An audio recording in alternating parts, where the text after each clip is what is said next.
The Modern Umami Makers panel, what it takes to produce super tasty condiments with Rich Shih.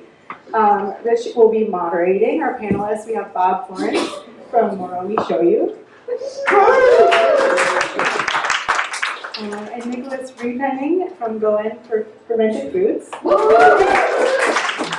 And then hopefully Liam Fisher from Maine, Garum Co. will be joining soon. Let me just introduce everybody quickly. Rich is the co-author of Koji Alchemy, one of the key culinary explorers of mold-based fermentation in the United States. As a food preservation consultant, he helps chefs, cooks, and artisans build their larders and leverage fermentation to decrease waste. Rich welcomes makers of all experience levels to learn, share knowledge, and exchange ideas through educational workshops and social media. And in his spare time, he's collaborating with friends to find ways to help people realize their passions and become fulfilled on the journey of life. Rich will be signing copies of his book, Koji Alchemy, in the vendor hall following the talk. And the copies of the book are available for purchase at the welcome table.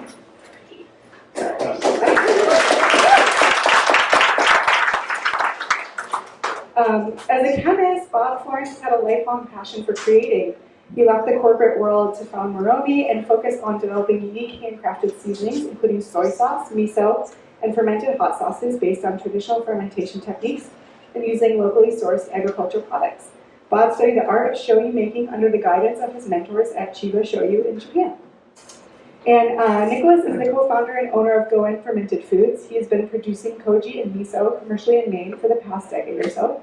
Always happy to share his knowledge and information, Nicholas encourages everyone to ferment their own foods and subsequently to ferment their worlds. And Liam, hopefully joining us, he's the founder of Maine Garum Company, where he transforms overlooked seafood byproducts into upcycled umami sauces using ancient fermentation techniques. With a background in engineering, aquaculture, food safety, and restaurants, he applies fermentation as a practical tool for reducing waste and adding value to Maine's iconic seafood industry. I will go try to grab him and find him, but I'll let the panel get started in the meantime.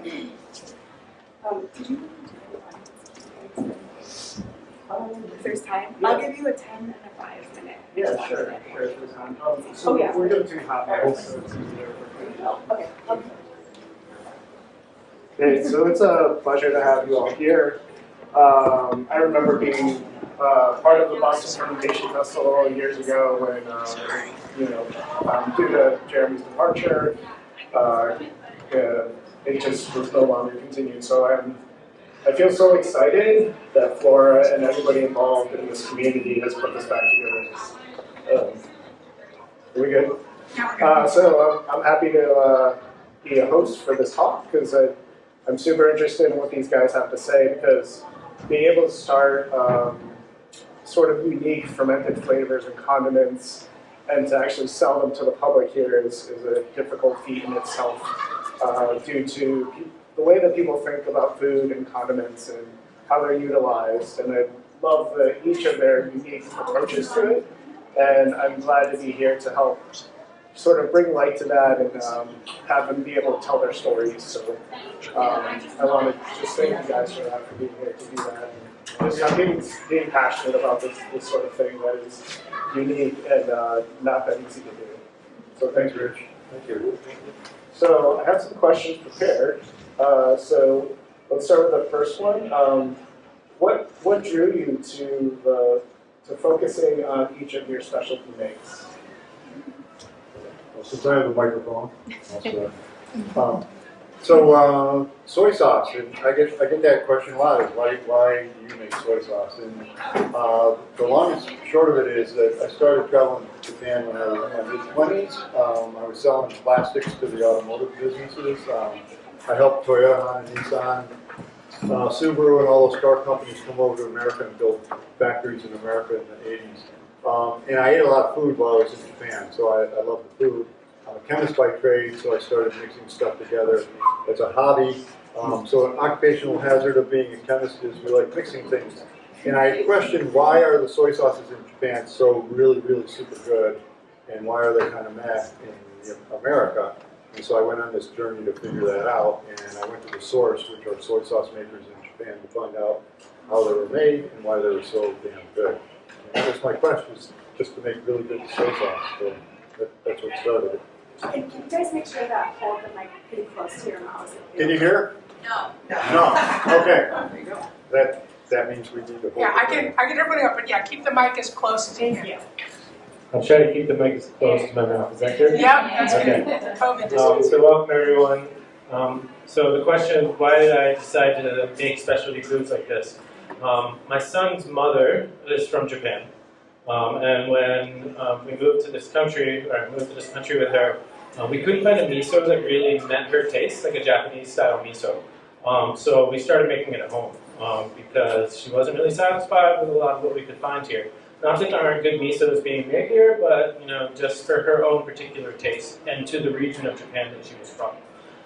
So I kind of got into it to feed my son's mother, and subsequently him too. So when we first started, no one was really doing that around where, in Maine anyway, no one was making miso. So my inspiration was just so that we could eat. And that's kind of how we got started with it. And from there, I had this access to, eventually I started making a lot of koji, and I had access to this material to work with and applying it to a lot of different ways and means. So it started from that traditional need for like a regional based miso. So that's kind of how I got started. What a whirlwind. Yeah. So I have an engineering background. I went to school at WPI, and then I wanted like absolutely nothing to do with that. I really didn't want to go work for a defense contractor, and I wanted to do something with food because I love food. And I eventually made my way up to Maine, really to work with oysters. And I was like doing this funky project trying to develop a feed for oysters to grow independent of the ocean. And I added some kimchi juice to a seaweed byproduct from like a local fertilizer company, and it fermented it, and oysters actually ate it, and it was really crazy. It's hard to make a feed for oysters. I don't need to get into it. And that kind of like sparked a real interest in waste utilization, and specifically, what fermentation technologies can be applied to existing waste streams to make interesting and maybe delicious things. And so, at that point, I'd been really interested in starting my own type of business that would work with somebody else's waste stream. But it was, I'm just a home fermenter. I've spent some time working in restaurants as well, and just, into pickling and kimchi and all that. And like making fish sauce was just like an exciting, cool thing to maybe try. And it was when a roommate came home from smelting, which is like an ice fishing fish that people get up in Maine. Really beautiful little fish. And he was like, I don't want these. And they were guts intact, and I was like, beautiful, we're making fish sauce. And it was really delicious, and it wasn't so hard. And what really clicked for me after I made it was that the most important ingredients of fish sauce, which is the viscera where all the enzymes come from, that's the most likely to be thrown away part of a fish. And so, here I am in Maine, where there's so much seafood action happening. I had a relationship with the people at American Nagi, who are growers of some of the best eel on earth. And I know they had just started processing eels. I knew some people there, and so I reached out to see if, and they were into it. And so I've, over the past 4 or 5 years, developed a relationship with them and launched the eel fish sauce. So, I got into making fish sauce not because I have any cultural connection with it, or like my nonna used to make fish sauce with me in Sicily or something. It was a discovery of a fermentation process that was a perfect solution for a modern problem. And so that was really where I got started in saying like, okay, here's a problem that this solves, and everything kind of flowed from that initial inspiration. Why don't you keep the mic? Sorry. Go ahead, sorry. So, how do traditional practices inspire each one of you? Keep the mic. Yeah, now I have it. So okay, can everyone hear this time? All right. So, how do traditional practices influence soy sauce making, my soy sauce making? I told you that my original question was why are Japanese soy sauces so really good? So in Japan there's now 1,100 soy sauce makers. There's about 6 or 7 here in the US, commercially, including little old me. And a lot of those 1,100 soy sauce makers make super really good soy sauce. And the reason they make really good soy sauce was actually the question that I asked, is how come that soy sauce is so good? And I've found that there's a vast difference between soy sauce making techniques. At least if we go down the path of Japanese traditional soy sauce making or that style of soy sauce making. There's a lot of other soy sauce styles as well. But soy sauce making has been largely industrialized, so a lot of soy sauces today aren't made out of soybeans anymore. They're made out of what's called deep added soybeans, which is what's left over after you make soybean oil. So the flavor profile of those soy sauces is a lot less than the original soy sauce, which is made out of whole soybeans. So in a nutshell, silly as it sounds, really good soy sauce is made out of soybeans, and really bad soy sauce is just made out of deep added soy protein. You might have read the bottom of a bottle. It says hydrogenated soybean protein. That's soy sauce that's made from hydrochloric acid digesting soy protein in a one-day chemical reaction that makes really cruddy soy sauce, but it's really cheap. So it appeals to really the cost-conscious consumer, really not worried about really that upper level of flavor. And so the traditional techniques influenced my soy sauce making because I wanted that really rich flavor of soy sauce, and that's what I was after.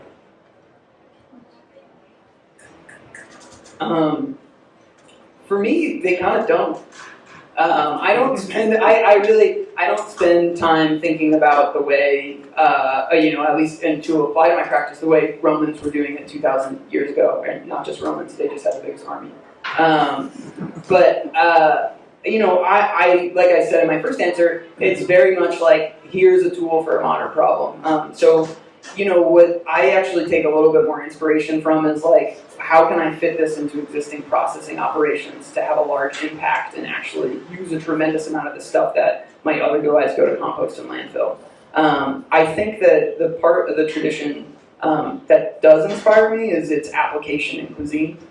Rather than it being, just in something that belongs in pho and, various Asian dishes that have the cultural connection to it. That it's something that belongs in Italian food and German food and French food just as much as it belongs elsewhere. Fish sauce is something that people discovered all over the world as long as they had access to salt and fish that were so small that they didn't want to bother filleting them. And so I think it really has a place in all those foods, and I think that there's a bit of an untold tradition there, at least in the Mass. Let's see, when we started making miso, we started making it at home about a decade ago, or more than that, about 15 years ago. So my son wasn't born yet; he just turned 14 the other day. So we started making it at home. There wasn't a lot of literature in English for me to work with, and I had a lot of questions.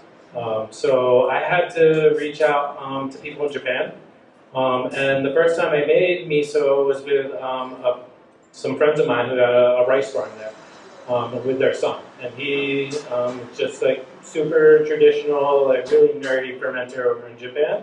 And so the first time I had that experience was with somebody in the countryside there. And a lot of the books that we were using and where we were getting information from were small, like almost zines that were put out by like people in the countryside. So that tradition kind of fed me for like where we started to make miso. And then when I scaled it up, I actually learned how to make koji on a larger scale from sake makers, some sake brewers here who had also learned from people in Japan. So that's kind of where I got myself started from. But then I realized, I'm like thinking, like, why is the miso that I'm making different than what I can get here?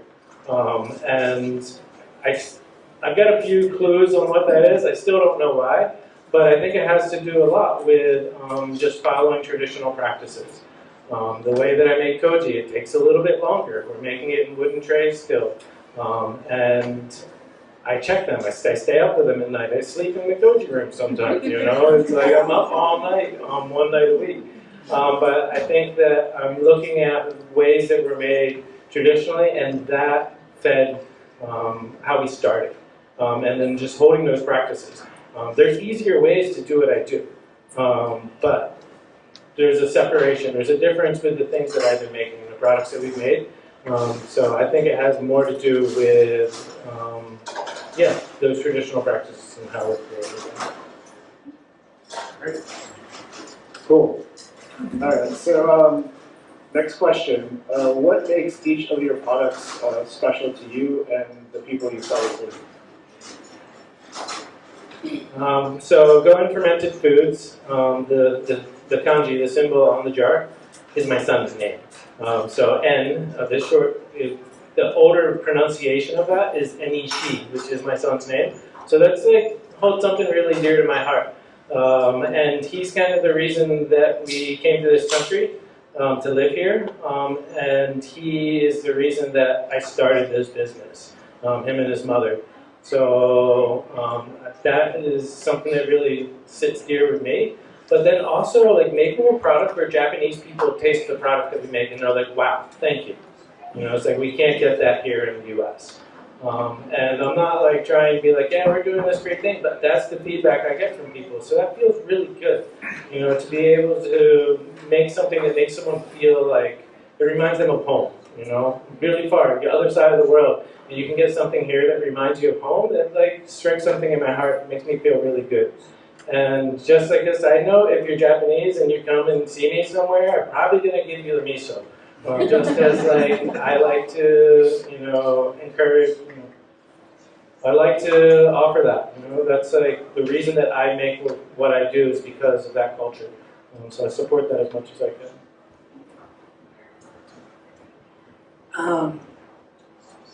One of the things that I think, you know, especially in Maine, but I think it's still true here, that makes it special to me and I think to people is what I try to make is a product that's really like of this place.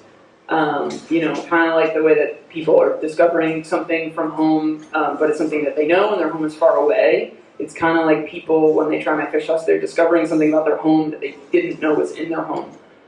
Because, you know, at least with the eel fish sauce, it's made with eels that are coming up the rivers of Maine, caught by fishermen in Maine. They get brought into a facility in Waldoboro where they're grown out. They're processed 20 feet from where they're grown, and that's where I get to make the fish sauce too. And I've put a lot of love over the years figuring out, you know, the technique to put it, you know, get a flavor profile out of it that isn't what a lot of the imported fish sauces are like. You know, for those of you who tasted it today, it's much more delicate. It doesn't have that fishiness, but it retains the umami and the salt, and you know, really has a place in a lot of the foods that, you know, I can at least say that people in Maine want to eat. And you know, I think that's really cool. And the other thing that makes it special to me is just that it's doing something good. You know, I spent time working with American Unagi. I literally at the end I hand cut eels for them for a long time, and I used to carry a trash bag full of eel guts and heads and dump it in a dumpster. And it sucked physically, and it also just felt stupid when I was doing it. But and it is stupid. It is stupid to do it. It's such a precious resource. You know, being able to make something special out of that, I think is really great. And you know, I'm later this year planning on launching an invasive green crab product, and same deal. It's like, you know, you're able to make something that hopefully people find delicious and want to consume, and then you're also doing something to mitigate something that's really destructive to the estuaries that we have up where we are. Yeah, and I just think it's really delicious and fun. So that makes it special to me. Great. So for me and Moromi, as I mentioned earlier, I spent a lot of my career in the industrial side of the world. So I worked over in Asia for years. My last industrial job was with Apple. I built computer factories for Apple over in southern China. Built a bunch in Japan and Korea, down in Taiwan. I actually watched China transformed from a pretty rural society to a hugely industrial society. If you look at the corridor between Shanghai and Suzhou, it used to be a really green, pleasant country drive, and these days it's just a highway full of great buildings. That kind of depressed me, actually. I'm a chemist, and I went to an environmental college, and here I am tearing up China to build factories and computers for rich Americans and West Europeans, and it kind of depressed me, and I thought, what can I do that's really more aligned with my ethics, which was environmentalism.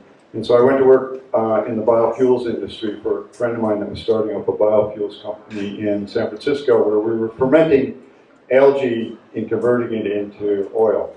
It's basically vegetable oil. If you've ever heard of like algae cooking oil that comes out of a factory that we built in Brazil, down in Sao Paulo, outside of Sao Paulo, using sugarcane stalks to feed algae, and algae would convert that into oil. And I was looking at that environmental angle as a way to apply my skills and not really be killing the earth anymore through either extraction industries or industrialization. And so my turn to this business is really anti-industrial. It was to make something small and make something local, and it was to look at, can I grow a local agricultural base to feed my curiosity to have a smaller business.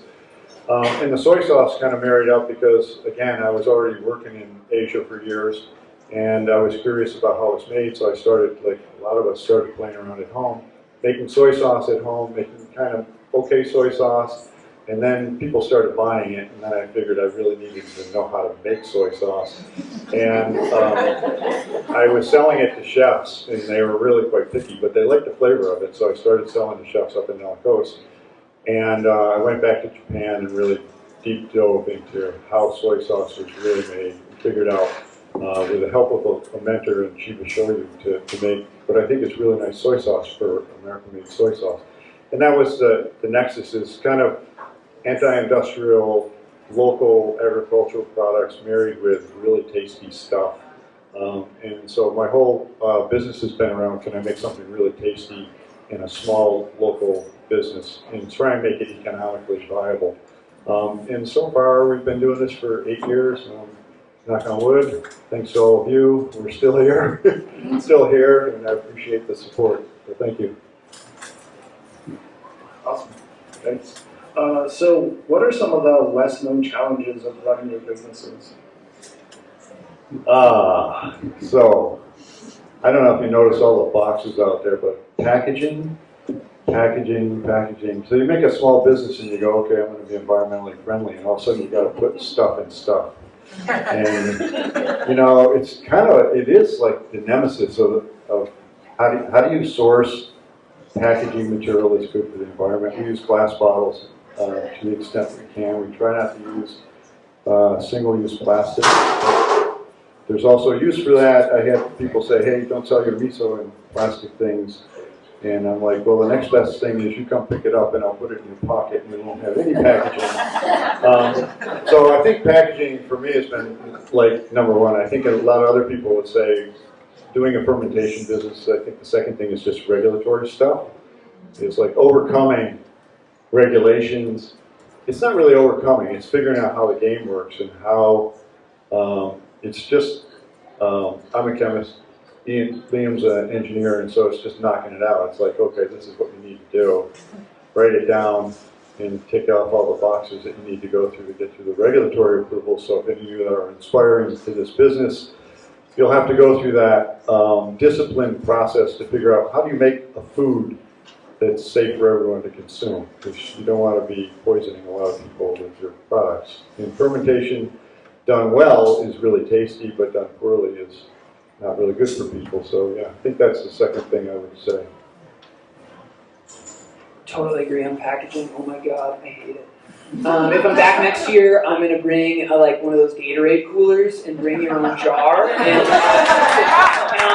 I'll have a scale, and you can buy fish sauce by weight. That's like my dream to set up that. I think it would be awesome. Bring your tomato sauce jar. Yeah, and even with glass, it's like, you know, it's great to not have the plastic, but it's so much more carbon intensive than plastic. That's for me, a tough call, especially on single use. One of the reasons why, for those of you that saw my big bag and box on my table, I love that. I'd love to come out with like a reusable squeeze bottle. For people, it's like dishwasher safe, that you can buy the big box online and then just refill your squeeze bottle rather than having, you know, at least minimize with single use. Food safety is definitely a big part of it too. And you know, there's just like launching a product. There's so like I've been selling for, you know, a year and a half. I literally put my website up last night at like midnight, you know, and like every single thing that you want to do, it's expensive, and so it's either up to you to raise funds somehow, you know, hopefully you're independently wealthy, hopefully you don't have to deal with people who, like, you know, because I really not wanted to have any investors involved in my business because, you know, to an extent it's mission driven in a way that is not the most profitable way to approach it and scale it. And I stand behind that. I'm like, that's great. I don't want some old guy breathing down my throat because he has $10 million and he wants me to 10x it for him. And so if you're choosing to not go down those paths, which are their own challenges, getting a logo, doing all the upfront of like buying a pallet of bottles and putting together a space too to actually do your, all of those things are really costly. And so, either you're purchasing them from a firm or something like that can do those things, or it's about building relationships, as much as possible. I've tried to do that. And that's what I've done with American Unagi. It's been key for me launching my business, being able to utilize their space to actually make it in, which has been, awesome. But, being able to either have all those relationships or get all those, skilled professionals to support you in the huge amount of things that you need to bring a product to market, it's really demanding or really expensive and fun too. Good catch.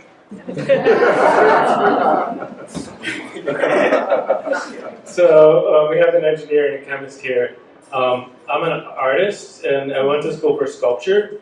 And so I got involved in food production and understanding microbial science. And I remember reading, trying to convince the food regulators that what I'm doing is safe and that these processes are actually something that they can trust.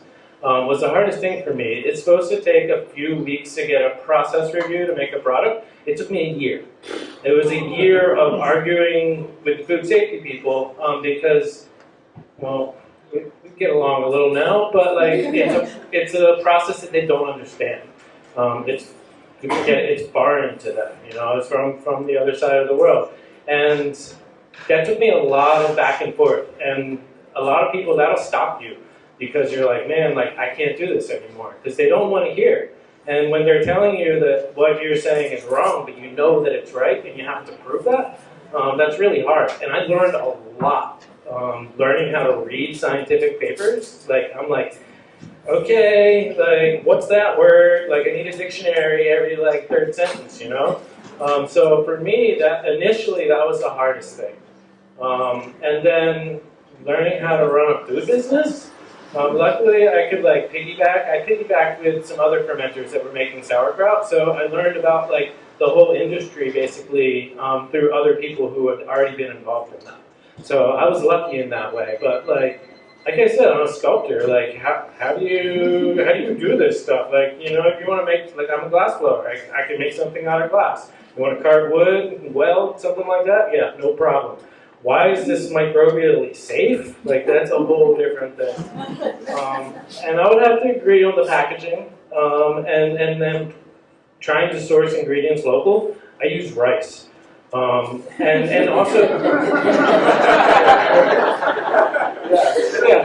So my rice comes from California. There's a lot of rice grown in Arkansas and Texas actually, but all of the Japanese short grain rice that I use, their markets are in Asia. So even the farms in Arkansas, they grow that rice, grow it in California.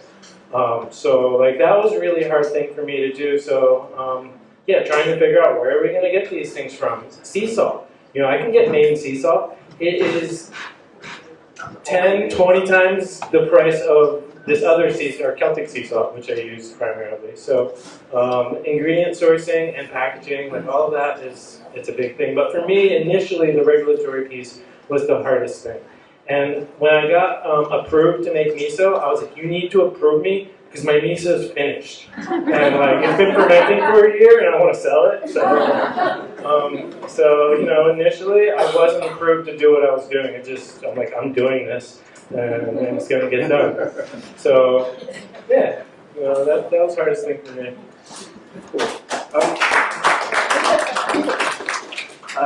I'd like to hear a little bit more about your backgrounds and how your past training and practices have influenced your businesses today.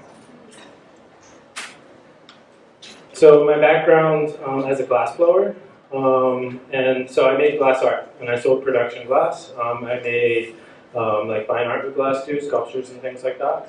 But understanding systems and processes. So there's steps to these things, and I can, from being a production glass artist, I'm like, okay, I can break this down to the steps. So that helped me to like really understand each point of what I'm doing and how I can break these things down and make them faster. How can I make this more efficient? So if I were going to make something, I have my prep work. I have to ingredient sourcing still. You know, it's like I was figuring out where am I going to get my supplies to do what I'm going to do. So like all of those steps along the way translate towards what I've been doing producing food. So for me, I think that that was part of it. But then also, I think of what we're doing, all of this, what we're doing, I mean, we're artists. We're just touching a different sense. So we all work with flavor. And I basically consider myself like a paint maker, you know? It's like I'm making this ingredient. It's like paint. And that is something that you're going to take home and you're going to apply it in your kitchen to make your art form. Yeah. Yeah, I totally agree with the paint maker thing. I think of myself as a tool maker because I'm an engineer, but same concept that you're creating this tool for somebody. But as somebody who, by their junior year of college, already knew they didn't want to go down a traditional engineering path, I was already thinking of my degree less of as an engineering degree. Is more like, okay, I'm good at technical problem solving, and working in restaurants, if anybody's familiar with Dead Horse Hill in Worcester, I spent a few years there. And, I just got to learn so much about food culture and chefs and restaurants in my time there. And, so much of Maine Garum Company is just the intersection of those two things of, looking at a problem and a product and a process and breaking it down and really understanding what it is. Like I answered earlier, that I don't take a huge amount of inspiration from like traditional practices. I look at it a lot more like, when I have a barrel full of eel guts, like, what is that? That is protein, it is fat, it is bones, it is enzymes. Like, how are all these things going to interact with one another? What type of compounds are going to be produced? Like, and taking a really analytical approach to that is a big part of what I do and the way I work through my production process. And also, totally trying to think about how to make this like really efficient and manageable for one person to do it all, because I make all my fish sauce. But my time in kitchens really gave me the skill set to be able to evaluate that fish sauce the way it is. I'm not trying to recreate anybody else's fish sauce. I make no claims that I make a traditional garum. I just make something that I think is delicious and that I think is going to work really well in a lot of people's foods. Like, you're going to want to put this in your scrambled eggs in the morning. Like, that's a goal that I'm aspiring to, and really thinking, with my culinary training, like how to make that happen, and using my engineering skill set to plan that out and understand those results and understand, when I pull what lever, what result is going to happen.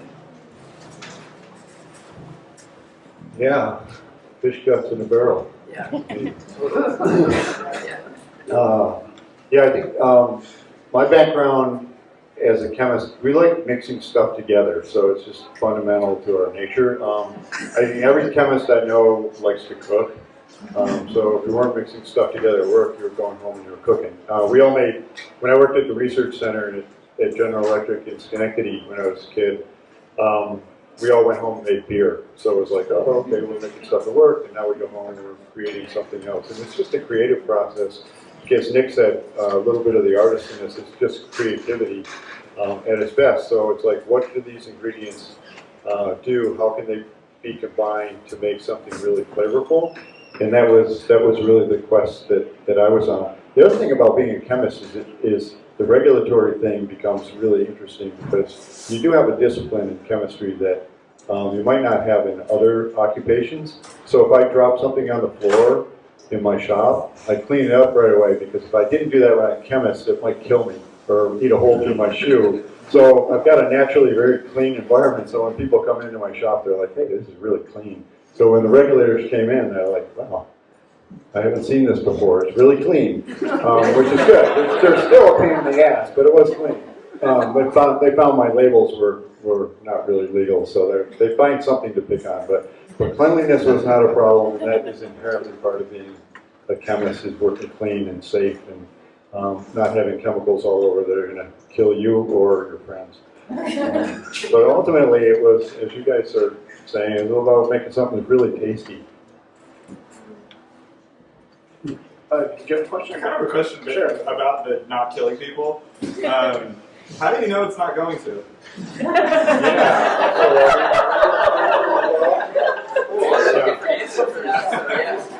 So it's not. So fermentation, it's interesting is fermentation as an art is like thousands of years old, and people figured it out because it didn't kill people, number one, and that was more trial and error. But people did figure out there were a couple ways to preserve foods. One is put a shitload of salt in it, and that killed anything that's lethal that's going to kill you or your friends. So salting things. The other way was drying things. So it's getting something really dry. So if you dry something out, there's not enough water available for microorganisms to live. So water activity is another measure of whether something will be potentially hazardous to your health. So if you look at, like in my business in soy sauce is like triple safe. The water activity is really low, so it's not going to kill you that way. The pH is really low, so lethal bacteria cannot grow in that environment. And three, there's a shit ton of salt in there, and lethal bacteria aren't going to grow on that. And so you've kind of got like not only belt and suspenders, you've got belt suspenders and I don't know, just a golden pass to really safe food. But I didn't invent that. That was invented by people who didn't have any chemistry knowledge, any knowledge of science, anything. They were just surviving, and they figured out that this thing was safe. They had a lot of salt. That's why salt was so valuable in the ancient world, because it was really the key to life. Is if you could preserve food, either by drying it, salting it, or even making it too sugary. In the case of things like syrups or honey, those things would last basically forever. So drying, salt, sugar. Yes. So that's all we know. Yeah, I'm a little, I do not have a low pH on mine, so the way that in measuring is really the answer to your question. It's measuring, and understanding what that, in the world of hazard analysis and critical control points, which is the food safety plan strategy that, I don't know, maybe all of us use, at least I use. There you go. And you're deciding what is the critical thing that if it's greater or smaller than this, it's going to be a problem. And Bob mentioned it. In my case, it's water activity. And I have this really cool little meter. I put a little fish sauce in it. Boop, ba-doop, ba-doop. It gives me a number. If it's high enough, if it's low enough, it's good to go. And on my end, I also do some temperature control at the beginning because if you let your fish go bad and then you salt it, you're not really helping the situation. You could totally have botulism toxin form and then salt your fish and then ferment it, and that botulism toxin could still be around and kill you. So yeah, measure it is always the answer, and depending on the type of thing you're making is going to have a different what's the word, feature that you're measuring. Whether it's pH, amount of salt. Water activity, and there's really good guides on this out there. If you want to get into it, you can just Google FDA HACCP guidance. There's a lot of stuff out there. You can spend the next 10 years of your life on it. Have a good time. I would like to go back to traditional practices, like what Bob said. We're making things, and I'm making things that have been made in a way for thousands of years, and no one's died yet from it. There's something in that, and if you follow those processes, like what you're saying, it's water activity. For miso, it's water activity, it's salt content, and the food people would like to say it's refrigeration too, but that's not true, because you don't really need to refrigerate. But if any of those things are off, the product that you're going to make is really off. And then you're going to be testing your senses. So we can talk about FDA guidance and all of these things, but that's not going to help you at home that much. If you're just trying to do this at home, you're not going to read those papers he's talking about. I don't want to read them either. Yeah, and I didn't read them at first. So I'm just trusting in tradition and something that has been feeding people and keeping people alive and actually maybe extending those lives for a really, really long time. So I would go with when I teach fermentation, one of the things I teach, and maybe this isn't the right answer to what you asked, but like fermentation teaches you how to trust your senses. So most of us have to like read something or go to like somebody that's an expert to tell you, like you have to hear from these experts that like this is going to be safe for you. But like it teaches you how to trust your senses, and following these processes teaches you, okay, that's this thing, that's what it's supposed to taste like, that's what it is, that's safe. So I think that it's training you to learn what is safe for you as well. That, and nobody's ever died from fermented vegetables, as far as I know. You're in a different boat.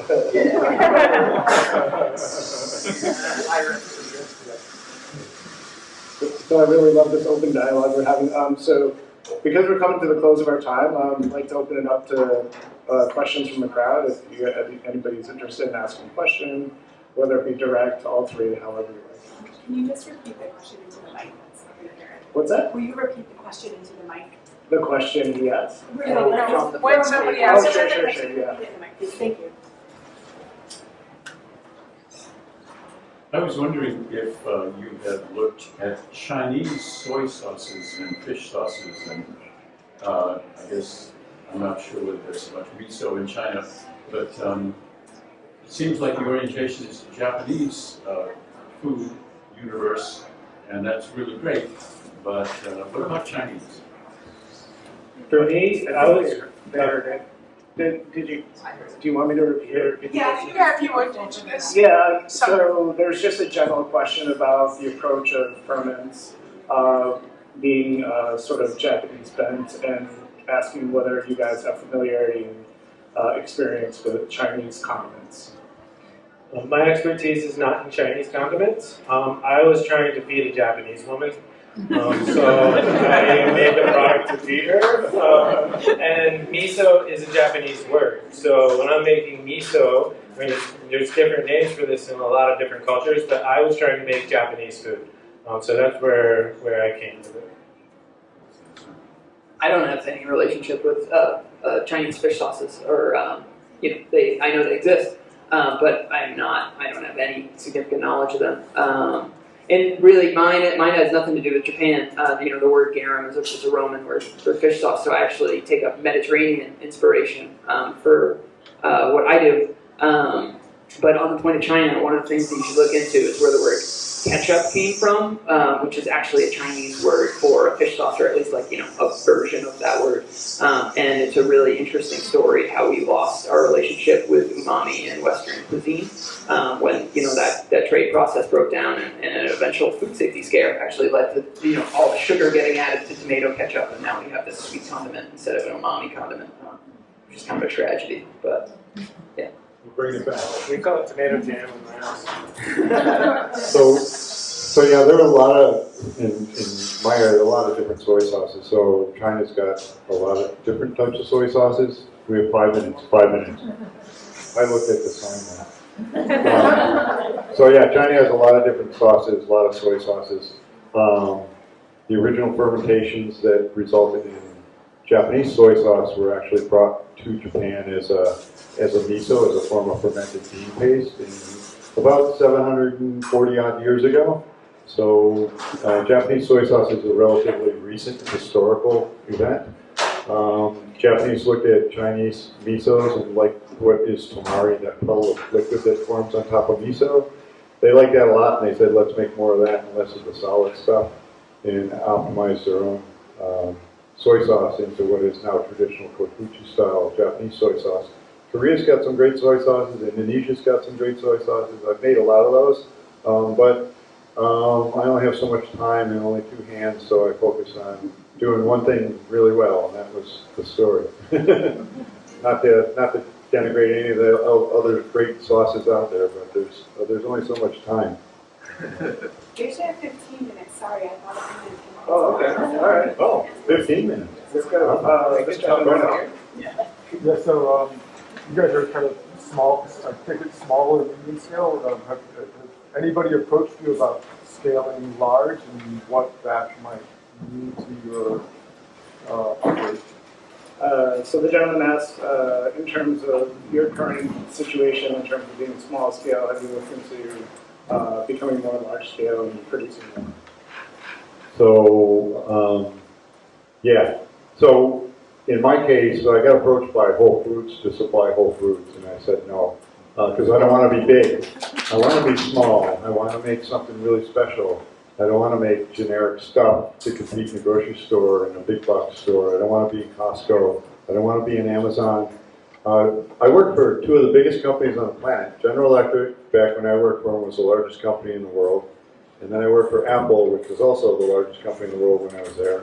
And I don't want to do that anymore. So personally, I was like kind of anti-corporate in this bend of my life right now. So while I've been approached, I didn't want to go down that path, and it was totally personal because this is a very personal business for me. And I'd like to keep it that way because I think there's some integrity in doing that. And I just want to maintain that integrity in the integrity of the product that we're trying to make. And I want to serve customers who really value that. So that's where I'm at. Thank you. I've not had anyone contact me. I would proudly say no. But for now, because I have I definitely have some of I share a lot of Bob's sentiments there, but also part of what I'm doing is, hopefully making the product is actually having a positive impact on the world and the environment and, some of hopefully these good businesses producing food. So, down the line at some point, I would really love the opportunity to work with a larger operation. There's a lot of efforts in Maine. People have various feelings about it, putting large salmon farms along the coast. And I think there's a pretty good chance that they end up existing. I think, you got to feed people. When you consider the counterfactuals, I think, salmon isn't the worst thing. It's not perfect. But if those things are going to exist, which is outside of my control, I think that they should exist in the most, sustainable and respectful to the resource way possible. And if I can play a role in that, I'm totally in. And, if that means working with a 500 metric ton a year salmon farm and being able to get all that raw material and produce an amount of fish sauce where it, becomes a national brand and that opportunity exists, I'm in. Or, with the green crabs, if there's enough green crabs out there, where I can have a national green crab fish sauce and be in a place like Whole Foods and be getting those crabs out of the estuaries, like I'm in, because I think that the craft and the value of the product is very important to me, but the impact is really important too. So I kind of weigh those things together. I think that for me, like making the food that I make, like to scale that up would change the quality of the product, like what Bob's saying. And the demand is there if I want to start working towards that. But really what that means is like I've got to check more boxes, I've got to manage people, and I've got to be like this business person. And maybe someone wants to run my business for me. I'm actually like in the process right now. I just closed my facility and I'm taking a break for a little while to like look at how to make that more sustainable at the scale that I'm at. So I don't really want to grow what I'm doing. If anything, I want to make it smaller. Yeah. All interesting points. Do we have any other questions? Wait. I think this woman up here was the first one to raise her hand. Oh, okay. Whoever wants to ask questions. I'm just randomly picking people, so it's of no choice. Okay, I didn't know if there's not. Yeah, we can hit you next. Why don't you go and then we'll hit you. Please. Please ask your question. Oh, thank you. Okay, so this is fabulous. I am self-described umami themed. So this is always really interesting here because we did a soy sauce tasting at home. We love anything that comes from koji. But I was curious, as someone who also enjoys unusual flavors and interesting mixings, is there a flavor combination that you found with the products that you make that you would recommend that maybe doesn't typically get eaten? So the lady asks whether you can suggest a combination with your products and something else that's unique and super cool, that's something that you didn't think of or it's something you'd like to try.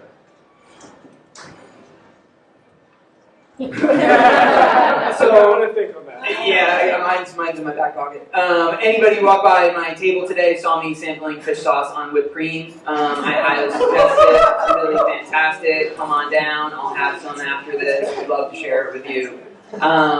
Yeah, Umami has a place in so many things. Yeah, scrambled eggs, really great place for fish sauce. Really desserts in general, a chocolate chip cookie, an apple pie. Also, but with mine in particular, this is one thing that like, when I cure a meat, like I like to make duck confit a bunch at home, and I like to cure my duck legs in fish sauce, and then you do the whole deal, you cook it in fat, and then like, there's something magic about having cold meats that have been marinated in fish sauce. Like that, I don't understand it. I don't know why it's so good, but it's like so next level on top of like a hot cooked meat, like a steak, which I also put fish sauce all over. But yeah, it's probably like one of the ones that's like a deep cut that you need to like really try something out and get. 2 days later, you finally got your end result. You're like, oh wow, that was incredibly savory.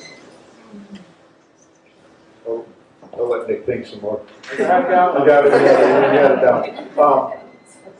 One of the fun things to do with soy sauce is just pour it on some really nice vanilla ice cream. Makes a really nice salted caramel ice cream. And it's really easy to do. So that's it in a nutshell. I think, like Liam said, I think a lot of, you take those savory flavors and you start blending them into sweet, like baked goods, like apple pie is one of my favorite things to put soy sauce in, believe it or not. But it is that combination of sugar and soy sauce is salted caramel, so it's really nice. Yeah, so I work a lot of farmers markets, and I have for a long time in rural Maine. So I'm like, okay, like how do you use this in your normal cooking? And one thing that I really like is miso and sour cream. So just like a little bit of miso and the sour cream with some scallions, and you got this like French onion dip. And also like miso and peanut butter equal portions, and then sweeten it with honey or maple syrup to taste. That's a nice dip as well. But a lot of things I tell people, I'm like, put it in your meatloaf, like in tomato sauce. So it's harmonizing food. So what it does is brings all those flavors together. So pretty much any sauce, but like tomato sauce, like hands down. But the sour cream and miso, I think, is the one that a lot of people don't think about. Nice. I'm going to add one. What I really enjoy is if you have miso or other condiments like gochujang, it's really great just to put some really aromatic things in them, like your herb stems or some beach roses that you've picked, or maybe you have a crabapple tree somewhere. Like adding these ingredients into miso to create a local miso of your own, it's pretty amazing, or gochujang or doubanjiang, whatever condiment that you have that's highly concentrated. It sort of makes a pesto element, like for application. But go ahead and just try to stick things in these pastes that have delicious flavor, but they have a really affinity for holding on to aromatics, and I found that to be pretty great. So, on to your question. Well, I'm kind of curious. I know you talked you're doing green crab sauce, but curious if people are exploring new ferments, and like even if I don't know, maybe it's a secret. You can't tell us what you're making and going to produce, but I'm kind of curious if you're experimenting, trying new things. Yeah. So just to reiterate, what are you exploring in terms of new ferments or new ingredients for fermentation? Koji is a really big rabbit hole, and it's deep. So like having access to koji, I like apply it to everything. It's like concentrated enzymes. So like let's apply that to a substrate. So be a little less romantic about the words. It's like, all right, you apply this to this, see what it does. So I'm constantly experimenting. And I'm like, okay, I put some mushrooms in like shio koji, and like, let's see how long they have to sit in there before it breaks down the chitin in the cell walls. And oyster mushrooms in my fridge took like 6 months to turn into like liquid. So that's one thing. But what Rich was just saying about adding aromatics into things, so I do a lot of that. So I do a lot of adding ingredients into the miso and continuing that fermentation. So my miso ferments for at least a year. I'll add ingredients in and then ferment it for another year. And I'm looking at that as a way to preserve food as medicines, and then also a lot of plant medicines that I work with. So I make a lot, but I make tinctures, the alcohol tinctures. So I'm looking at miso as a means to hold onto these medicines, break them down, and make them more available. So that's something that I'm doing. Yeah, your matsutake and hemlock one that you gave me I think that's what it was you used. It was crazy. I'm working on an invasive green crab product. I got 3 barrels of crabs fermenting as we speak. I'm interested in, really I'm somebody who's seeking somebody else's problem. Like where is somebody that has fish or something suitable for making garum with? It's got to have enzymes present in it or mesh well with enzymes elsewhere. Where are the problems that I can help solve? And so, and I like I mentioned with the salmon farm, I'm looking for, where can I have a pretty big impact? So like there's a trout farm in Maine that just started processing recently. I'm planning on reaching out to them and seeing what I can do with them. There's there's a trout place in New York that I'd love to work with too. They're a pretty large scale aquaculture operation.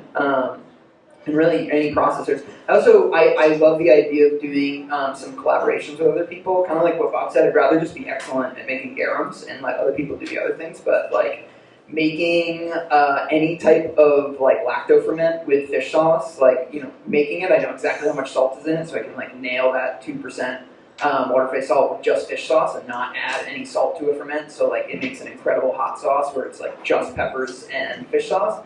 I'd love to work with a hot sauce maker. Yeah, you like that one? I'd love to work with a hot sauce maker, a pickle maker to do those types of things. Jer at Red Kettle uses my fish sauce in one of her kimchis. I'm always excited about that. And I think one day I'll come out with an electrolyte drink because I have a friend that's like a big marathon runner and he like takes a shot of fish sauce after the pro all the time. It's got everything you need. It's got the amino, it's got the salt.